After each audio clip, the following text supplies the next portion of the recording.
Hello, hello, hello, everybody from Elgar. If you guys saw my last live here a couple of days ago, then you've already met the beautiful tree who's behind me and supporting me. Look at it. Actually, there's two of them. There's one down there and there's one there. And all of nature is always supporting us. And, you know, what did we know as little girls and boys when we were growing up? I know so much has changed from the latest generation, but, you know, we didn't have Wi-Fi, we didn't have the internet. And so growing up, we actually got to play, got to explore. I remember riding my bike, hanging out with friends, going to places in the woods, bringing our dolls or whatever the toys were, and always feeling really great. You know, growing up, we all have different things that are going on. Some of you guys know I was actually born in Iran. And when I was 7, my parents, due to my dad's work, we quickly left during the first few days of the revolution. And it was one of the things that my dad did, just knowing, hey, he played a political role, even though he wasn't in politics. He was willing to be aware of that future and say, boom, I gotta send my kids and my wife out of the country right away. And that's what I want to talk about, is like how much our bodies give us information. You know, I'm at Elgar. It's really peaceful. We just spent the last 6 days here at an event called the 6th Day, and it was called Never Give Up, Never Give In, and Never Quit. Always ask a question. Just even as I say that, does your body relax? Does it, you know, are you nervous? Like, what's the sensations going on with you in your body? And this is something that no one really teaches us growing up. I'd say more and more, we talk about the body. It's something that maybe, you know, we have more awareness of. But growing up, you knew. Like, there was this gut instinct. There was this awareness that you were perceiving from your body, and you knew. You know, like, even when driving, are there certain streets at a certain time that you don't go down that street? You're like, I'm not sure why. You know, during September 11th in New York, when all that stuff was going on with the actual buildings, I had family, friends, colleagues. Our corporate office at the time was actually next door to the Twin Towers. And so many stories of people like, I woke up and I wasn't feeling good and I didn't go to work today. Or, you know what, I had a late start, I missed the train. And how often when you have that sensation or that awareness, that we go into what's wrong with me, what did I do wrong, instead of what am I aware of? What is my body showing me? You know, I know many friends that didn't survive that Twin Tower, and then I also know many that did. And so grateful for every single being, whether, you know, they were able to miss the bus or whatever it was. But that gave us a lot of information, okay? And our bodies have that capacity. You know, years ago, I was on the East Coast. I was in the DC area, and very young. I had just gotten married, and we were spending some time with family in the East Coast. And that day, I just had this sensation not to get on the plane. And it's odd, because even today, you know, one of my favorite things is a plane. And that nervousness, I kept thinking was me. There's something wrong with me. What's wrong with my body? Why do we not want to get on the plane? And being young and naive, what was more important was my work, that I had to be there the next day. And I was married, and my husband had an exam in the university that day. And I got on the plane, but before I did, I called my family and I told them how much I loved them. Now today, I'm not sure I would get on that plane. I would first ask a question. What is this? What am I aware of?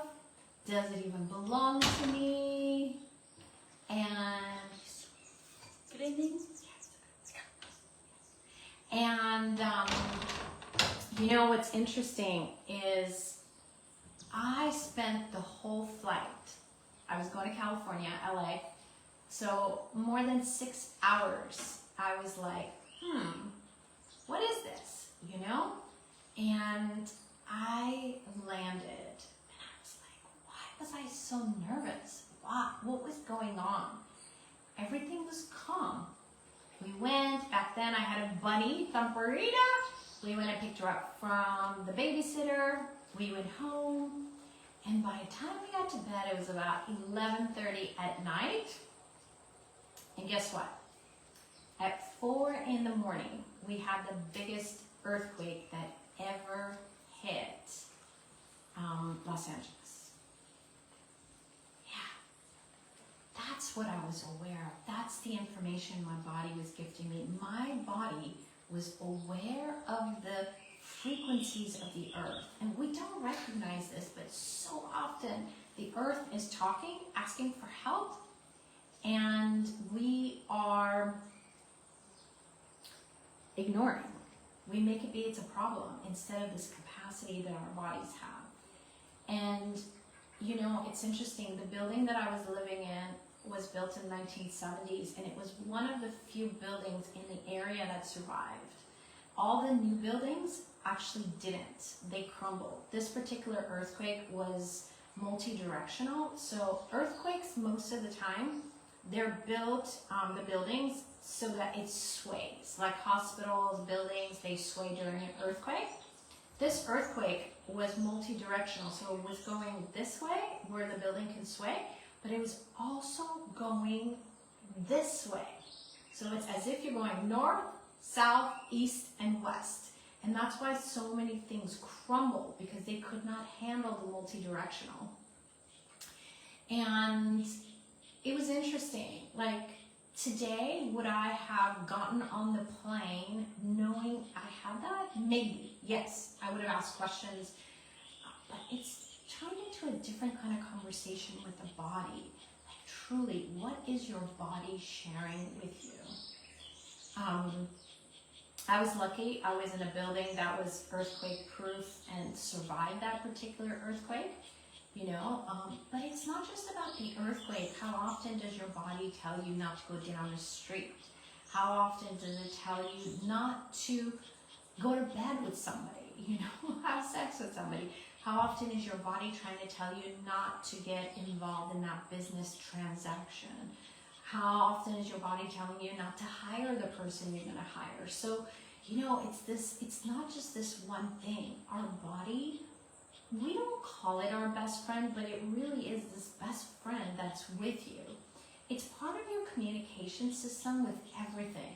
Not just people around you, but it includes that. Not just bodies, it includes that. It includes the earth. It includes the future. It includes the business. It includes so many things. And a lot of times, you know, even eating, how often do you actually listen to what your body's desiring for you to eat versus you're eating based on, I've eaten that before and I like it. You know, like today I was having breakfast. I don't usually eat breakfast, but today my body desired breakfast. And I love bacon. And the excuse for bacon is to have a little bit of eggs. And I asked my body, what did it desire? And it was so funny because it said egg, but guess what? It desired one bite of eggs. And that's all I had. And then the next thing, that's it. It desired the bacon and the Nutella. Now, you know, some would say that's not healthy, but if you eat what your body actually desires for you to eat, now it doesn't mean you eat a gallon full of it, okay? Just because your body said ice cream didn't say the whole gallon, okay? That's where we go extreme. But if we do, it's because the body knows the energy and the nutrients it requires. Like with all the changes that have been going on the last 6 days, my body required more sugar. And that's where the Nutella came into play. But it also required more salt, which is where the bacon came to play.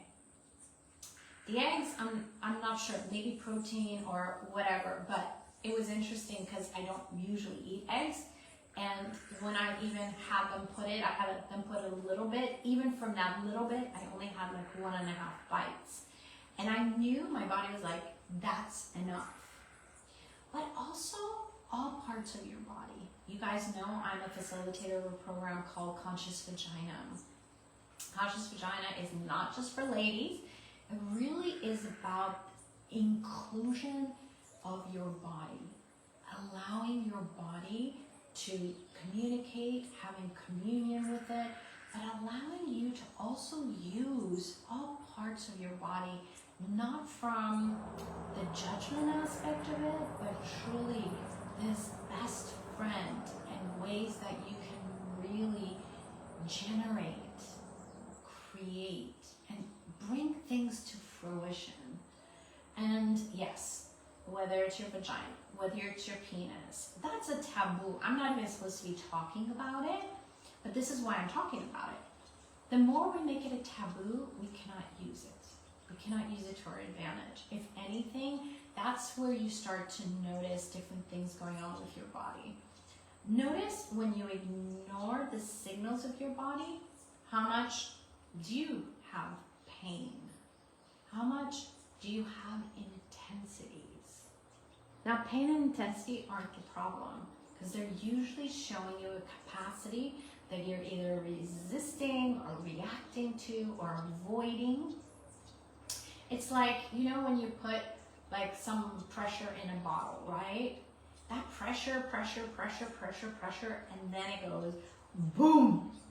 Same thing with your bodies. When you really start to listen, it's the whisper. The more you don't listen, the more it intensifies, and a way for your body to really just show you what's working, what's not working. But body, what are you sharing with me? Start to ask that question. Start to explore, what is that? And it's going to be different. Like a sensation you had yesterday may not be the same thing your body's telling you with that same sensation today. It may be, but you got to be in the question. So I'd love to invite you guys on the 28th of October. I'm having an intro class called Body, What Are You Sharing? And I invite you guys to come with your bodies to explore those conversations your body's having with you. But not just from, I have a problem. If you do have some stuff going on, we can definitely have conversations about that. But also, what can you create with your bodies you've never explored before? Because without a body, you're not going to eat, right? Without a body, you're not going to have touch. Without your body, you can't have a massage. Without your body, you don't have a business. You really, even the communication, look at it. All of this is with the communion and part of your body being included. So, I invite you guys to really explore. And what would it be like for every part of your body to be part of that conversation? From what you wear, what you eat, but also who you have sex with, who you work with, who you add to your life and living. And sometimes the conflict that's there between you and others tends to fizzle away the more you listen to your body. So I wonder, what can we be actually receiving from our bodies today that we've never considered before? So, come explore. I'm going to be here at El Lugar, and we'll have the nature here contributing to it. And we also have translation. We have Spanish, Espanol, we have Romanian, and we have Polish. And happy to add other languages if we end up having participants who require translation. So I wonder, what is possible with your bodies today? Caesar?